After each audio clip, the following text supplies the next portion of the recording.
Good morning, class. I'm Durgesh Mishra, and today, once again, we are here with a new chapter. And the chapter name for today is Reproduction in Plants and Animals. Today, we are going to talk about reproduction and its types.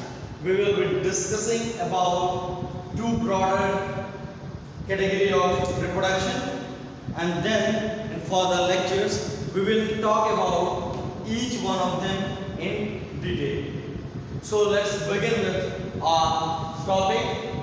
The chapter name is Reproduction in Plants and Animals. So it's very clear that in this chapter we will be talking about reproduction in plants as well as reproduction in animals. In case of animals, we will be talking only about humans. So let's start, and we'll start with the definition first. So the term is reproduction, and we define it as a process of producing next generation.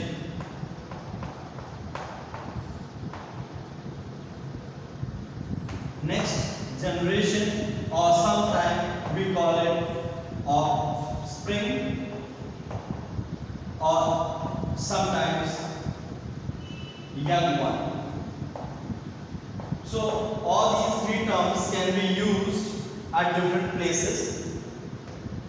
In all these three cases, such as process of producing next generation, offspring or young one, it refers to production of the or something which call as baby, or the next generation, offspring and young one refer to the same.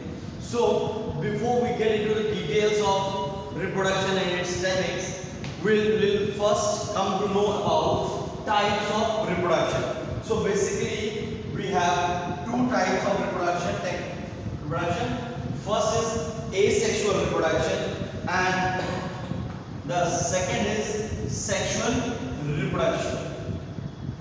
Number one is asexual reproduction, and number two is sexual reproduction.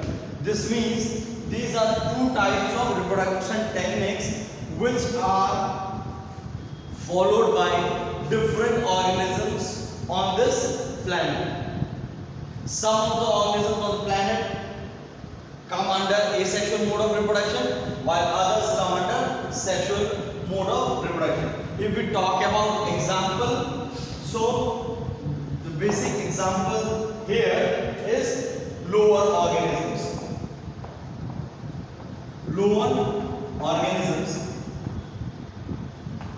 both plants and animals, and here as an example we have higher organism.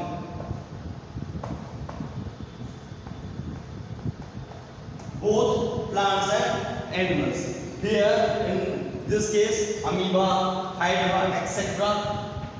we'll discuss in detail. They fall under asexual reproduction. While in case of sexual reproduction, such as mango plant, guava plant, these all fall under sexual reproduction. Cow, buffalo, goat, humans, all these form under sexual reproduction. So first, today in this lecture we are going to talk about the differences between sexual and asexual mode of reproduction. Let us see. The first difference is only one organism is involved in case of asexual reproduction, while in case of sexual reproduction two organisms are involved. This process can be carried out by one organism alone. That means there is only one parent. But here in this case we have two parents, because here we have two organisms, and these two organisms are, one is the male participant and the other is female participant. So number one is male participant and number two is female participant. So these are two organisms involved in sexual reproduction, and in case of asexual reproduction only one organism is involved. Here we should always take care that in case of sexual reproduction, when we are talking about male and female, we should clearly understand this male and female both belong to same species. Male and female both should belong to the same species. They cannot come from different species. Okay. Number 2.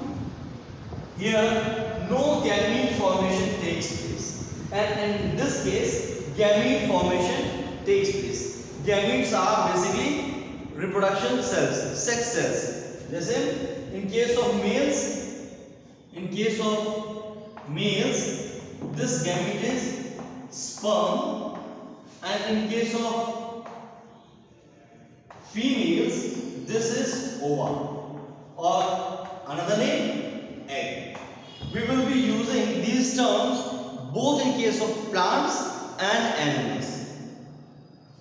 And in sexual reproduction technique, we will be using these names. Number 3, the new organism is genetically identical to the parent organism. Parent means this organism, the one who is giving birth is known as parent organism. So the organism which is going to be produced, the young one, is genetically identical to the parent. Means this, if suppose this is the parent and it gave birth to another one, so these two will be identical in genetic makeup. They will contain the same set of genes. But in case of sexual reproduction, new organism is genetically different from parents. Means one is male, one is female. They give birth to the third one, the young one, the next generation. And this next generation will contain the combination of genes of this female and male, both. So in this case, the young one becomes completely different from the parents, and this helps to bring out a very good change in the next generation, which generally prove helpful for survival, and it is a great way of evolution. That's why in case of asexual reproduction, evolution is not possible, or we say evolution though takes place, but it takes a very long time. But in case of sexual reproduction, evolution takes place at a good rate, because the new one, the young one, the next generation is not identically similar, and this brings a good chance of evolution. So we have 3 differences between asexual and sexual reproduction. Number 1, only one organism is involved, no gamete formation takes place, and new organism is genetically identical. 2 organisms are involved, gamete formation takes place. 2 organisms are male and female of the same species. Gamete formation takes place, males produce sperm and females produce ova or the egg, and the new generation formed is not genetically identical, it is genetically different. There is a question which comes in your books, in your exams, which says which of these 2 can be considered as better mode of reproduction. So the answer to it is sexual reproduction can be considered as better mode of reproduction, because in this case the offspring is genetically different from the parents, which enables to bring different characteristics which are helpful for the evolution of the organism.